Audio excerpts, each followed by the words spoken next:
From now on, I'll not be on Instagram. I'm on YouTube at Tigran, at Tigran56.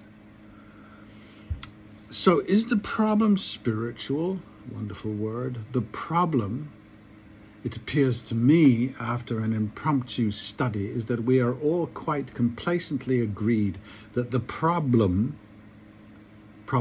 of existence is someone else.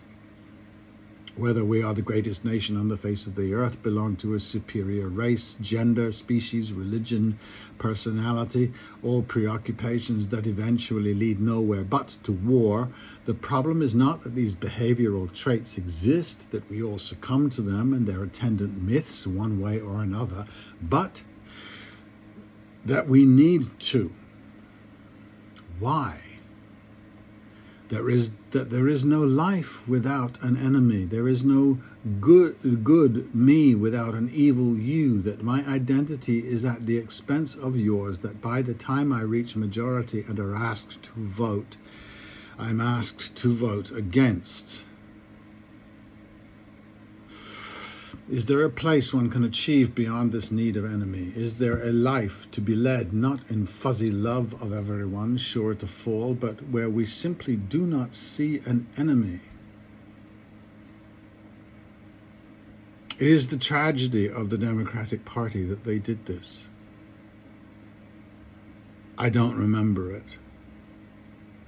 And I go back a ways. No Grendel, no Satan, no Trump, no communist under the bed.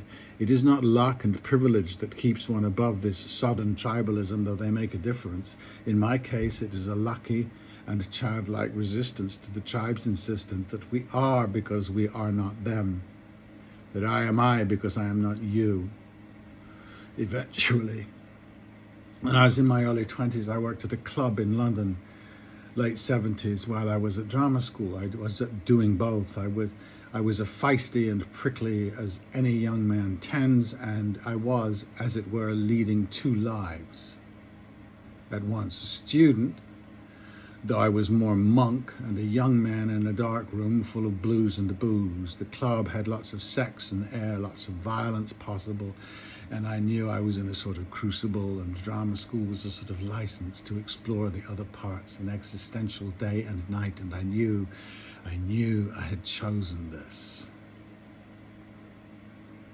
I don't know how that is, but at the time, I think when people around me were accumulating absolutes and sureties, reassurances, confidences, I was busy shattering them.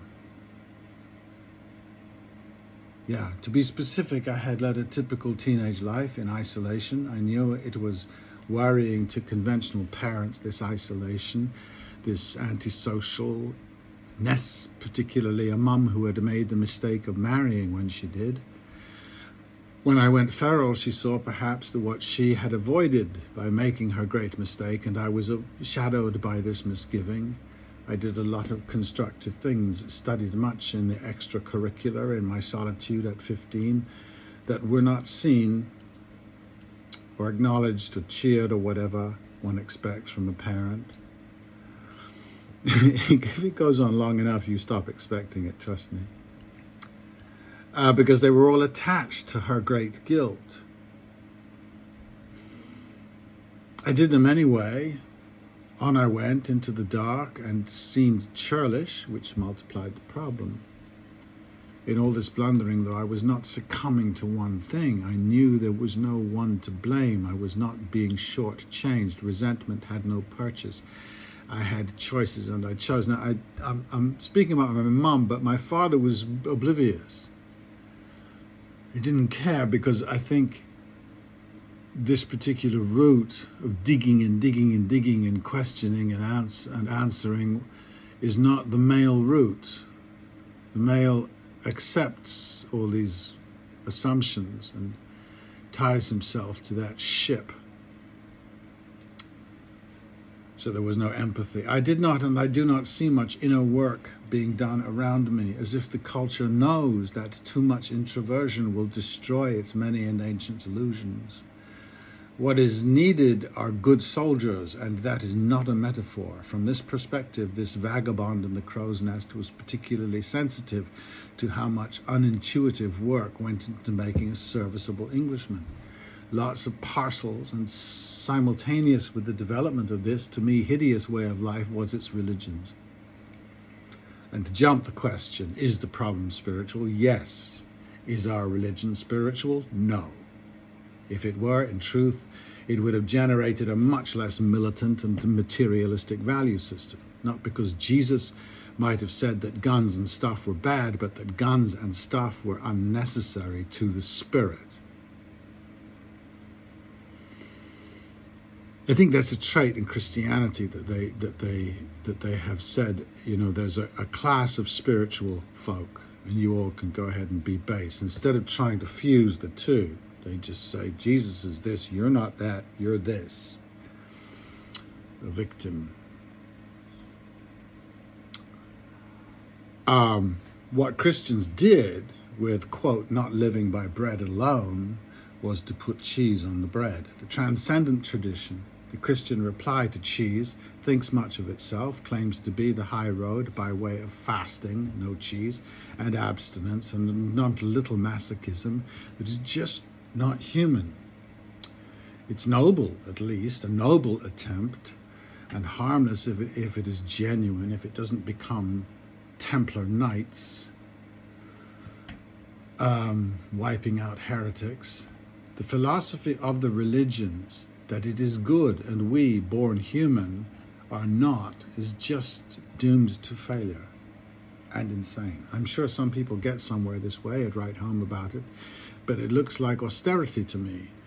Get the poor to be keen on being poorer, and we solve our economic problems. I was told on a trip to Croatia, a working trip, they have a toast there, vedrina. There is one, I looked it up. It means happiness, parentheses, lack of clouds. But I was told by a young woman it meant fullness, being fulfilled, which the wiser among you would know is not the same as happiness. It just gives one a bigger meadow in which to find her or her various and many cousins. Maybe like Gus Walls that night when the consensus was he is handicapped. Fullness, a relationship to life and each other that has no blamed other to explain disappointment. I think the loss of fullness is a value in favor of acquiring all the things we have been told are what we need: wife, husband, children, education, wealth, retirement, not in order, told that these are organic imperatives, and cleverly religion has wrapped herself around them, have left us screaming, starving. Then into a world steps what? Culture, civilization, Tesla. On the evidence, what steps in is war, announced by old men, fought by young people, convinced by years of myths of enemies. I have watched the Democratic Party change, or maybe it was always this: a number of rich people trying to create a world in which they deserve their fortunes by doing good deeds for the less fortunate, everything but paying them enough to live on, which would limit their own riches. A harsh charge? Look at it undefensively. Try. I think evangelism is not specifically religious. It is a tendency or a predisposition of an unconfident culture seeking for commonality where we assume it doesn't exist where it does exist, an offer to join the club that might seem generous until you turn down the offer. I have a sense this is overwhelming now. Maybe it always was, this compulsion. But with democracy comes some new difficulties. For long stretches of us, we didn't care that large numbers didn't join. With our democracy melange, we are keen to convert, to persuade, and when the others say, it doesn't speak to me, we condemn them. But if we assume we are bonded, human, equal, a commonality, the club is not necessary. Devoutly to be wished, I'd say. And in a way, we are going backwards, or maybe the bigger question has clarified itself, like letting go of ego. When we should know by now that To be fair or real, the stock portfolios have to go. It's not greed or moral laziness. It is the absence of vedrina. You know you're onto something when the merely rich are thrilled to blame the super rich for the suffering of the destitute. Deuteronomy has always been the rationale. It is our core book. Reading it, I kept expecting Moses would say, "Hang on a minute. Murder them because they worship idols and not you? That sounds a bit arrogant, Lord." End quote. We of the West should be ashamed for collusion, participating, and aiding and abetting others to do what we have regularly done since 1492. To them.